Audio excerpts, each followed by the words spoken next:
and welcome to The Print. I am Maushumi Dasgupta and you are watching Softcover, the Print's platform for the launch of select non-fiction books. The book that we are releasing today or launching today is called Planning Democracy, How a Professor, an Institute, and an Idea Shaped India. A compelling history of how India's erstwhile planning body, the Planning Commission, came into being, marrying a liberal democracy to a socialist economy. The book has been authored by Nikhil Menon, assistant professor at the University of Notre Dame, Paris. In a well-rehearsed book, Menon brings the world of planning to life through the intriguing story of P.C. Mahalanobis, physicist turned statistician with no formal training in economics, who went on to play an eminent role in the planning process in democratic India. A trailblazing research institute in Calcutta, the Indian Statistical Institute, and the idea of democratic planning. The book is divided into two parts. The first part, called Data, is covered in 3 chapters and deals with Mahalanobis and how he established the Indian Statistical Institute. Through the book, Menon recasts our understanding of the Indian Republic, uncovering how planning came to define the nation and revealing the ways in which it continues to shape our world today. Welcome to The Print, Nikhil, and many, many congratulations on your debut book. Thank you so much. Thank you for having me. Before we go further, I would like to, I'll unveil the book and like to show it to our readers. Nikhil, at your end also, you can hold the book so that our viewers can see.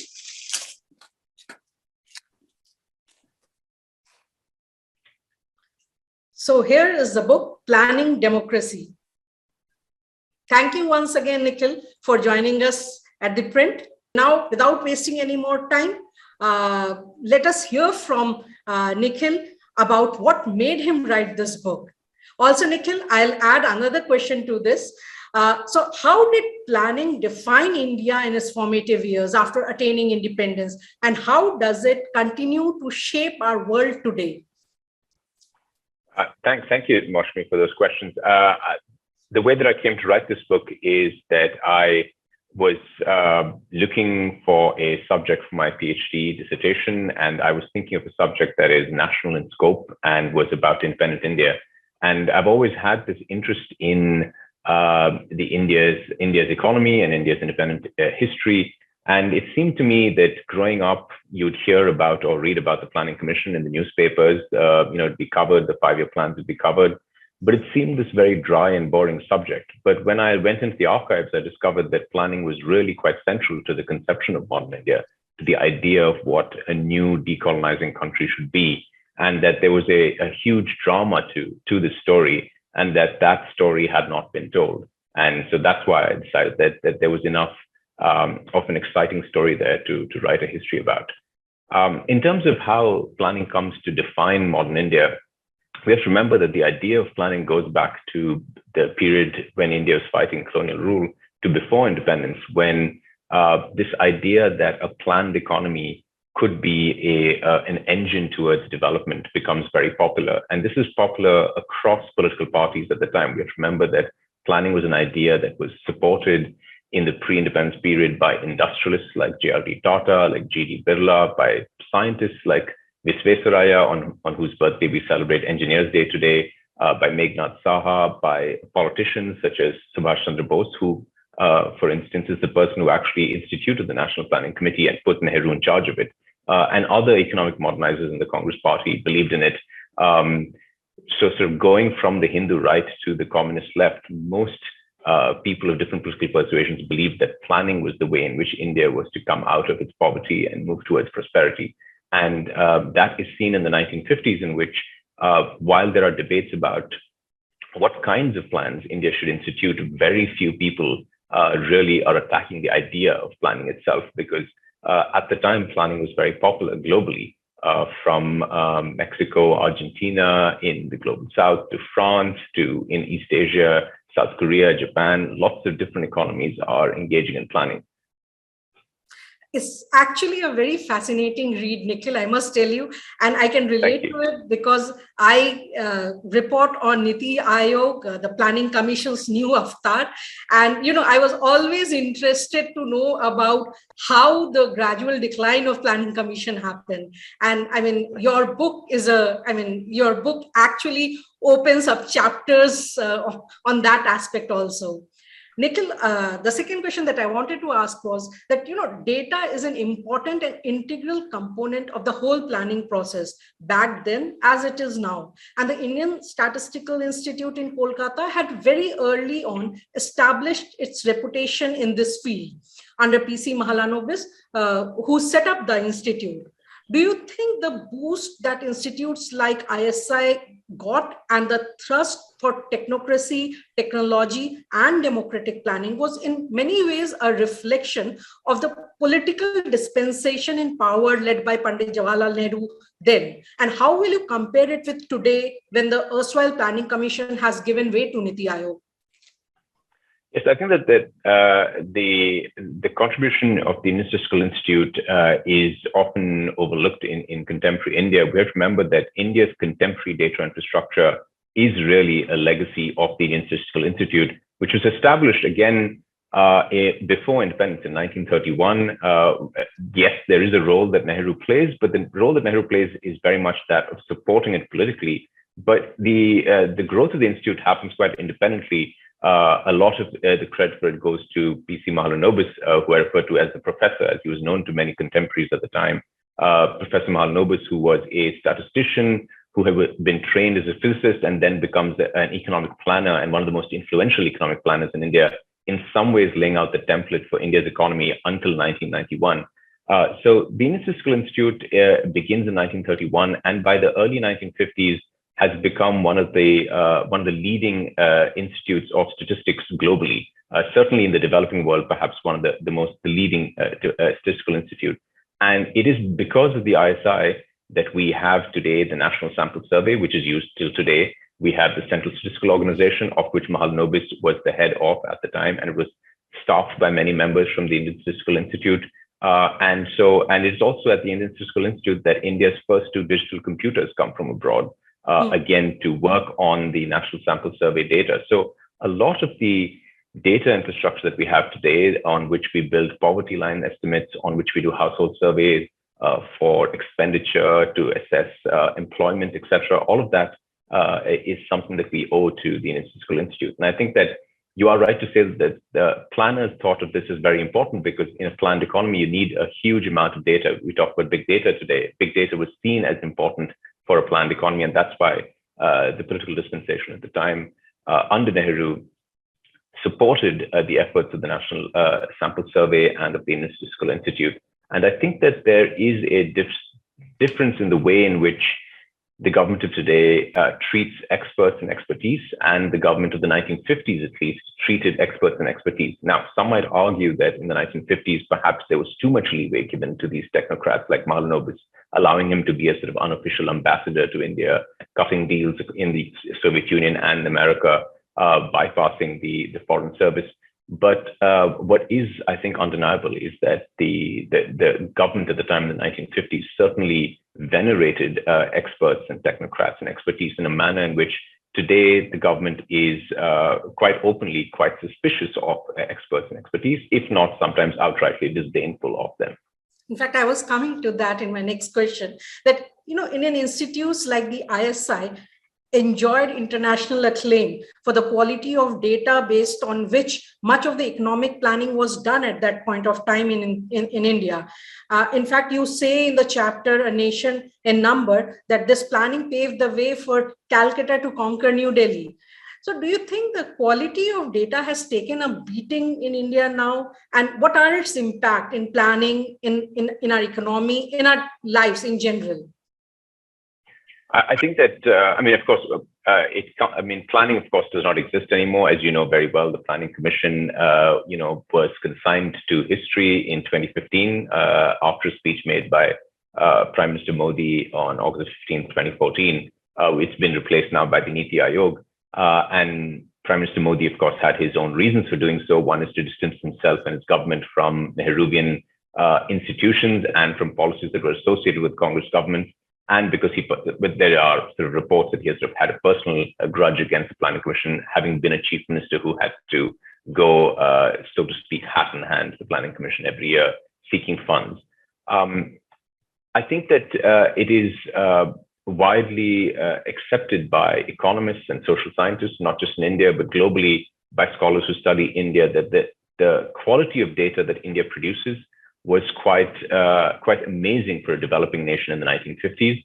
And India had a robust record of producing quality data from the 1950s onwards. Of course, in India, as with many institutions, it is never free from political meddling. And there have been episodes where India's data has been meddled in before. But since 2014, we have seen, rather than for 2014, since the sort of last 5 or 6 years, we have seen repeated instances where economists and statisticians internationally and in India have pointed to how surveys that produce data that is not very favorable to the government have been suppressed, that the reports have just not been released.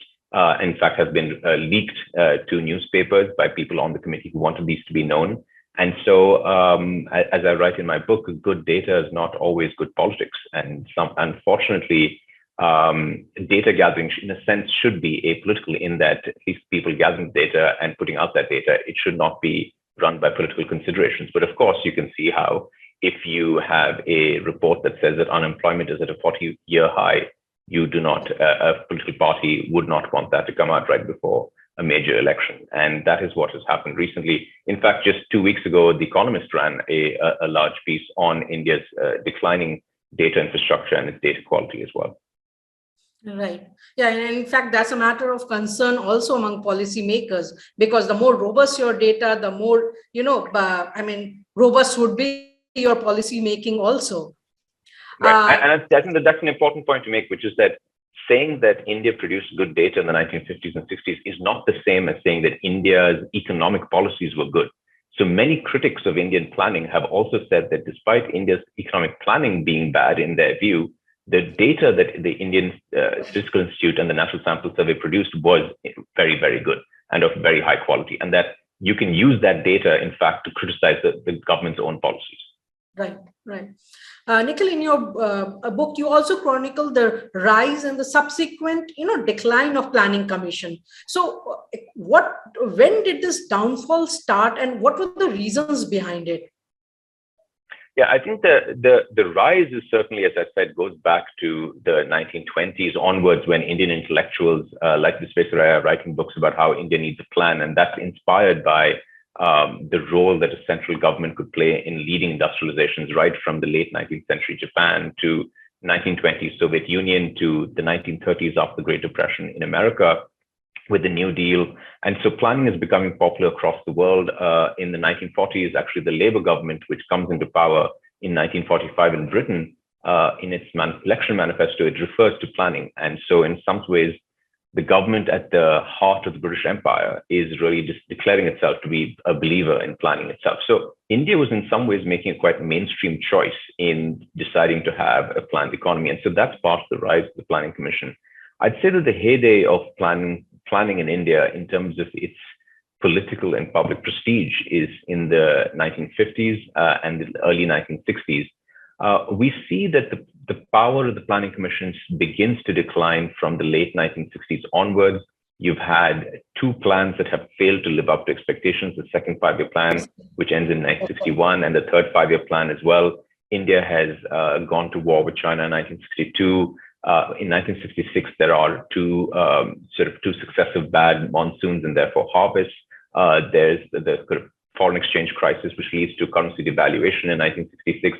And from that point onwards, the power of the Planning Commission shifts towards the Finance Ministry. And I think from that point onwards, there is a sort of almost inexorable decline in the power and the prestige of the Planning Commission. Slowly, very slowly. It's still, we still had a Planning Commission till 2014. So we have to remember this is a very slow process. But I think that the sort of awesome powers of the Planning Commission, which contemporaries were quite struck by in the 1950s, that no more retains the same levels as it did. Yeah, but how relevant and pragmatic were the 5-year plans prepared by the Planning Commission? I mean, what do you think? I mean, I, how relevant and how, pragmatic were the plans, 5-year plans that the planning, that was the main thrust of the planning commission to come up with the 5-year plans. right. I'd say that how pragmatic it was has to be seen in terms of what were the mainstream policy choices at the time, right? So you have to assess economic policy by the outcomes, of course, but also by what were the policy options that were seen as recommended by mainstream economists and experts. And as I write in the book, in the 1950s, most people believed in planning. People differed on what kind of planning to have, whether to have an export-led planning, import substitution. So some countries, like, for example, Japan and South Korea, had planning bodies as well, and they also had 5-year plans, but they did much better than India did in terms of GDP growth. And that's because they had export-led planning. So we have to distinguish between planning and what techniques were followed within planning, right? So we could have had, say, maybe China, for example, still has 5-year plans and 10-year plans, but has, different rates of growth over the last 20, 30 years. So I think that we need to distinguish planning from the policies that were followed within it. Now, given the policies that were followed within planning, I'd say that in the 1950s, they were to some extent pragmatic. They were to some extent, whether it's pragmatic or not, they were effective in building up an industrial base for India. And this is something that even critics of the Planning Commission, such as, say, the economist Vivek Debroy, who worked at the NITI Aayog, he has written a piece in which he said that in the 1950s and 60s, these were the mainstream policy choices. The biggest economists of the time that we have today, Manmohan Singh, Jagdish Bhagwati, Amartya Sen, all of them. Jagdish Bhagwati today is a big critic of planning, but at the time he himself believed in planning, right? So it gives you a sense of how mainstream the policy choice was. And I think even someone like Vivek Debroy argues that, who's a critic of planning, argues that in the 1950s and 60s, it did do a credible job in building up India's industrial base. Just to give a sense of the comparison, between 1900 and 1950, so the period of late colonial rule, India's overall national income growth rate was less than 1%. Between 1950 and 1970, it had gone up to 4%, right? So that's a huge increase in overall growth rates. And so we can debate whether it could have been more if India followed different policies, and that's a debate for economists. My role as a historian, I saw in writing this book, is to chart what made planning sort of capture the minds of India's intelligentsia, capture the minds of different political parties, not just left-leaning socialists, but even mainstream Congress people, someone like Manmohan Singh, who then became the architect of India's liberalizing economy. Why was he so taken up by planning? Why was from the Hindu right people involved in this idea of self-reliant import substituting India? And that recapturing the idea that this was seen as a grand adventure, that is what this book is about. Right. The NITI Aayog has also done away with the centralized planning. That was the forte of the erstwhile planning commission. So in fact, the role of NITI Aayog itself in the whole planning process now has become much more diluted compared to what the erstwhile planning commission used to do. How do you view it? I'd say that this was a critique of planning from the very beginning, that it was overly centralized, but it is a critique of planning that the people who believed in planning did not really buy, because they actually believed that it being centralized was its major advantage, right? So it was a real clash of viewpoints on how the economy should be ideally structured or organized. And from the late 1960s onwards, there were different mechanisms by which the Planning Commission itself, due to pressures within the Planning Commission and from the Finance Ministry and from the Prime Minister's office, decide to decentralize to smaller and smaller degrees. Of course, not to the extent that the NITI Aayog has.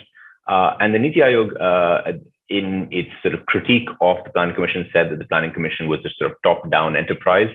And the Finance Minister at the time said that the reason that Arun Jaitley said that the reason that the Planning Commission needs to be done away with is because it's a top-down enterprise and it needs to be replaced with something that's more decentralized, like the NITI Aayog. I'd say that if that is the way that the government wants to organize the economy, that is all well and good, except that we do know from reporting over the last 8 years or so that a lot of the major decisions happens from the Prime Minister's office. And so that is actually quite the opposite of decentralization. In fact, it's a level of centralization that perhaps even the Planning Commission did not have. So, for example, a decision like demonetization perhaps the single most impactful economic decision taken by the present government, or perhaps taken in the last 20 years or so, was a decision that was not taken by the NITI Aayog. It is very clear. It was made in the Prime Minister's office. The Prime Minister himself takes credit for it, right? It is not something that expert economists told the Prime Minister or recommended to the Prime Minister.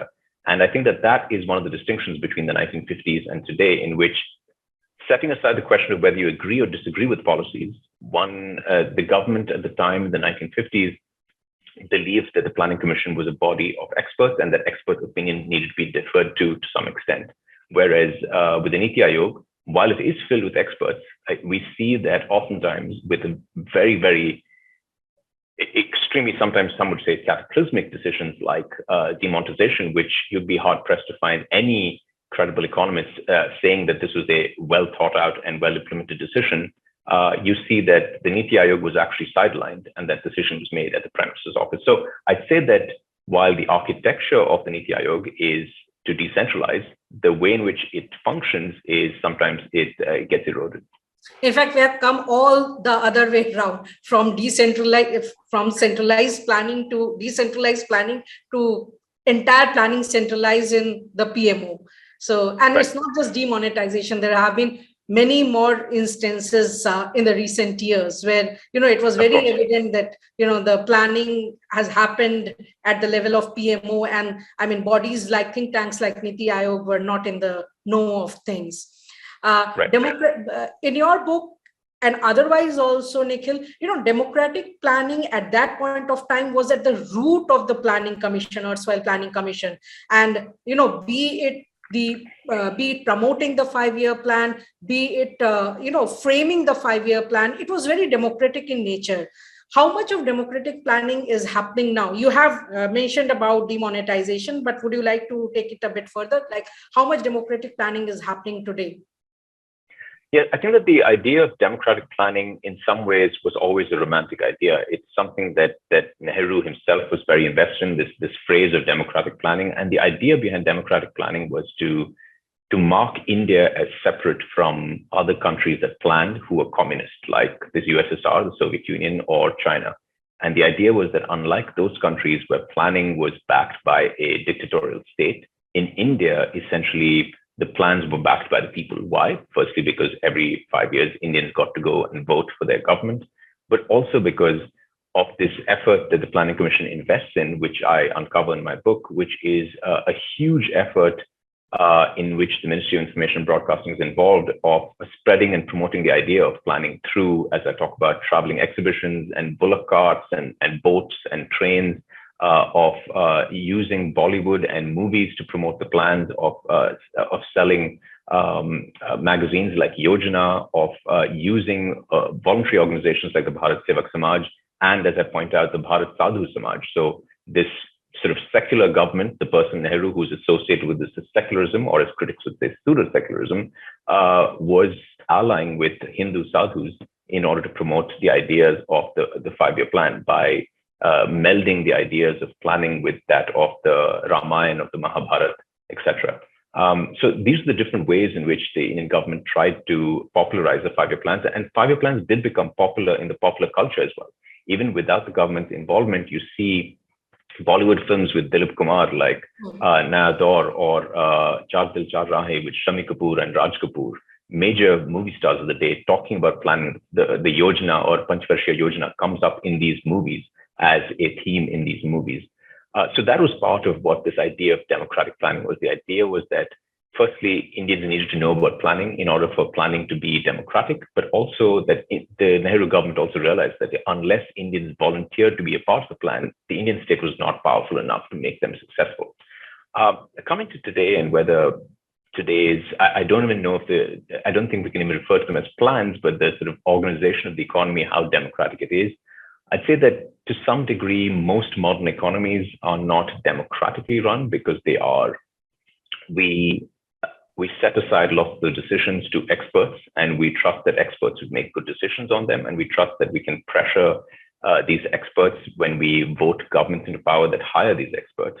But I think what we see with the NITI Aayog today is that, and with the government today, is that the way in which it might not be democratic is that in some ways, it's very populist and democratic in that Indians seem to believe that Narendra Modi is the most powerful and most appropriate person to be prime minister today. And therefore, in some ways, Modi's argument is that therefore I should be the final arbiter of these decisions.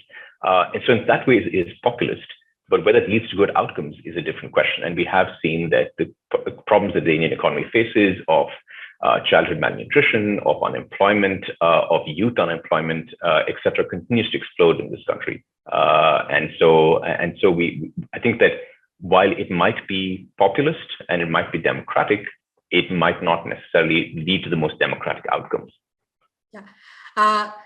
So there is the last chapter of your book, Salvation in Service, is a very fascinating narrative of, how the then government, the then political dispensation under Nehru went about publicizing, promoting the 5-year plan, and where they sought the help of sadhus and saints to, go to villages and towns to talk about the 5-year plan. In fact, it's such an interesting chapter and not much was known about it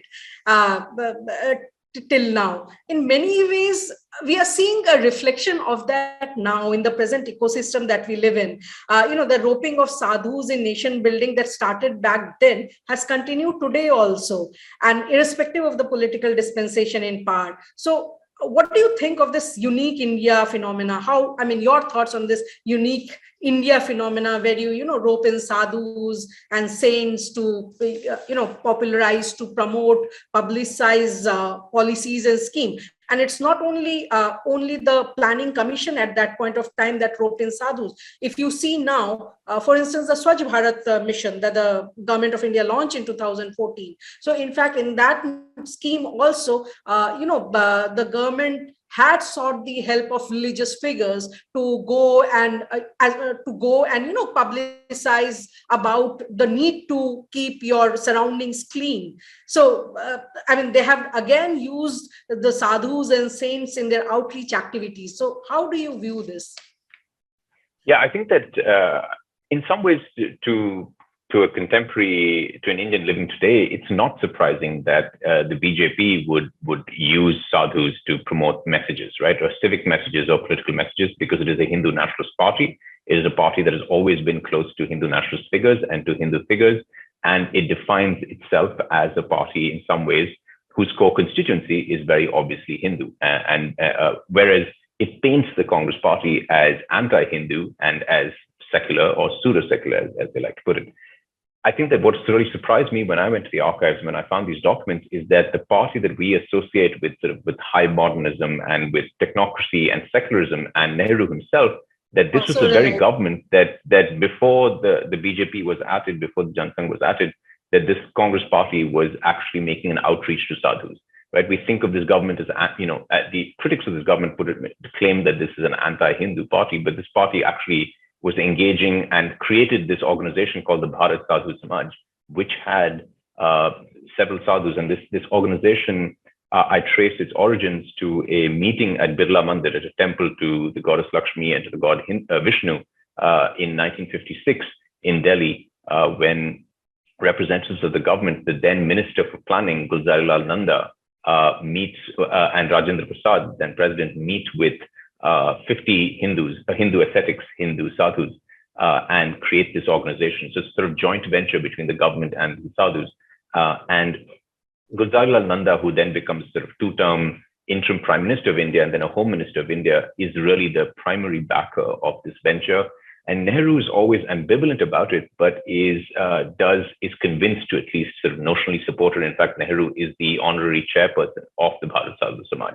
Right? So that's something that we'd be very surprised to learn, that this person who's seen as anti-Hindu is actually the chairperson of the Bharat Sadhu Samaj. And the Bharat Sadhu Samaj then engages for several years in different kinds of activities at Kumbh Melas, putting up pandals and stalls, promoting the plans using the language of Hinduism, and as I said, the Ramayana and the Mahabharata. And while several technocrats in Delhi and the Planning Commission might have been uncomfortable with this, the view was that for democratic planning to work, for planning to actually become popular, for people to understand what the plans are about, you had to convey the plans in means and in language and in idioms that were understandable and familiar to most Indians. And so that that way plans could become a part of the daily lives of Indians. And I think that the way in which the Bharat Sadhu Samaj progressed was that, and this is one of the dangers, I would argue, of engaging with Hindu nationalist elements, which is that the sadhus who engaged in the Bharat Sadhu Samaj always had their own motives and their own pet projects. And their pet projects were anti-cow slaughter, which led in 1966 to the first attack on Parliament, when sadhus had a march to Parliament, which then became a riot, which meant the police had to be called in and tear gas shells had to be fired upon them. They attacked the houses of Congress ministers. Several people at the end of the day were dead and several more were injured. It led to the sacking of India's home minister at the time, Gulzar Lal Nanda, because he was seen as a patron of this cause. But also, in some ways, this attempt of outreach to the sadhus boomerangs and hits the Congress in its face, because over time, one of the major sadhus that they had promoted, Sant Tukloji Maharaj, becomes a founder vice president of the VHP, of the Vishwa Hindu Parishad, which of course then plays a major role in the Ram Janmabhoomi and Ayodhya movement, which again becomes the fuel that charts the rise of the BJP in the 1980s and the 1990s, leading in some ways to the Congress being toppled off the perch of being the only national party. So the reaching out to this particular community has its pitfalls, which we are seeing even now in today, I mean, in the ecosystem that we are living in. Absolutely, but you can see that it actually, what I'm saying is that regardless whether you think it's a good thing or bad thing morally, it plays to the BJP's political advantage to do so, because it riles up their own base, and it forwards causes that are in the interest of the Hindu nationalist cause, in the interest of the BJP. For the Congress party to be doing so was something that at the time it seemed innocent, though Nehru was ambivalent about it. But over time, you realize that it was playing on ground that was always going to benefit its rival opposition to the Hindu nationalist right. That the Congress party is going to find it hard always to claim to be more Hindu nationalist than the BJP, and sort of partnering with sadhus let them down that. Yeah, in fact, that's the most surprising part, that a party claiming to be secular, resorted to such measures. Thank you so much, Nikhil. It was nice having you at The Print. And thank you again for joining us at The Print. Many more congratulations on your book. Thank you so much. Thank you so much. It was a real pleasure.